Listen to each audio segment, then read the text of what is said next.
कभी ऐसा हुआ है कि तुम्हारे सामने कुछ गलत हो रहा हो, तुम्हें पता भी हो कि ये गलत है, लेकिन फिर भी तुम कुछ ना बोलो?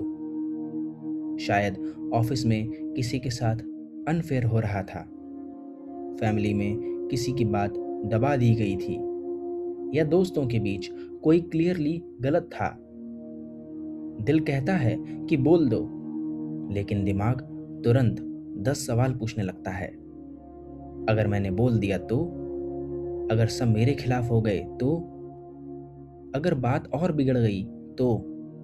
और इसी वजह से महाभारत का एक कैरेक्टर आज भी इतना अनकंफर्टेबल लगता है। कोई और नहीं, हम बात कर रहे हैं पितामह भीष्म की। एक ऐसे इंसान जिनके पास ताकत भी थी, रिस्पेक्ट भी थी और सच को पहचानने की समझ भी। फिर भी महाभारत के सबसे बड़े अन्यायों में से कई अन्यायों के वक्त वो चुप रहे। सवाल ये नहीं है कि भीष्म पितामह चुप क्यों रहे, असली सवाल ये है कि क्या हम भी वैसे ही करते हैं? भीष्म को महाभारत का सबसे बुद्धिमान और सम्मानित योद्धा माना जाता था। हस्तिनापुर का हर इंसान उनकी बात मानता था और उनके एक फैसले से पूरा राज्य बदल जाता था। लेकिन कहानी का सबसे अजीब हिस्सा यह है कि जितनी बार उन्हें बोलना चाहिए था, उतनी बार वो खामोश रहे। सबसे बड़ा पल था द्रौपदी का चीरहरण। राजसभा में सब मौजूद थे, राजा भी, योद्धा भी और गुरु भी, और भीष्म पितामह भी वहीं थे। उन्होंने सब देखा, उन्हें पता था कि यह अन्याय है, लेकिन उस दिन उनकी तलवार नहीं निकली और ना ही उनकी आवाज। कई लोग कहते हैं कि भीष्म गलत थे, कई लोग कहते हैं कि वो अपनी प्रतिज्ञा में बंध गए थे, लेकिन अगर हम सिर्फ उन्हें जज करेंगे तो शायद कहानी का सबसे इंपॉर्टेंट लेसन हम मिस कर देंगे। क्योंकि भीष्म सिर्फ एक करैक्टर नहीं है, वो इंसान की एक कमजोरी का सिंबल है। सच बोलो, कितनी बार तुमने ऑफिस में किसी को अनफेयर ट्रीटमेंट मिलते देखा है, लेकिन सोचा कि मुझे क्या? कितनी बार किसी दोस्त के साथ गलत हुआ है, लेकिन तुमने सिर्फ इसलिए कुछ नहीं बोला क्योंकि ग्रुप टूट सकता था।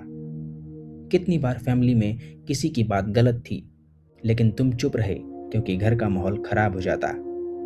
हम अक्सर सोचते हैं कि हम न्यूट्रल हैं, लेकिन कई सिचुएशंस में न्यूट्रल रहना भी एक डिसीजन होता है, और उस डिसीजन का असर सिर्फ गलत इंसान पर नहीं, सही इंसान पर भी पड़ता है। इंसान हमेशा बुरा इसलिए नहीं करता क्योंकि वो बुरा है। कई बार वो कुछ करता ही नहीं क्योंकि उसे अपनी पोजीशन खो देने का डर होता है। अपनी कमाई हुई रिस्पेक्ट, अपनी रिलेशनशिप, पावर, इमेज, कंफर्ट, ये सब चीजें इतनी इंपॉर्टेंट लगने लगती हैं कि सच बोलना धीरे धीरे मुश्किल हो जाता है। और फिर एक दिन इंसान गलत लोगों के साथ खड़ा नहीं होता, बस सही लोगों के साथ खड़ा होना छोड़ देता है, और दोनों में फर्क बहुत कम होता है।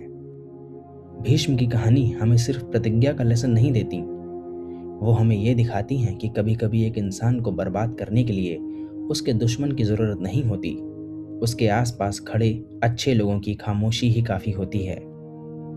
और शायद इसीलिए महाभारत की ये कहानी आज भी पुरानी नहीं लगती, क्योंकि हर जनरेशन में दुर्योधन मिलते हैं, लेकिन हर जनरेशन में भीष्म भी मिलते हैं। अगली बार जब तुम्हारे सामने कुछ गलत हो तो ये जरूर सोचना कि तुम किस तरफ खड़े हो, क्योंकि हिस्ट्री सिर्फ ये याद नहीं रखती कि गलत किसने किया था, हिस्ट्री ये भी याद रखती है कि उस वक्त कौन चुप था। और शायद इसीलिए भीष्म की कहानी महाभारत की नहीं, हमारी कहानी है। सोच बदलेगी, जिंदगी बदलेगी।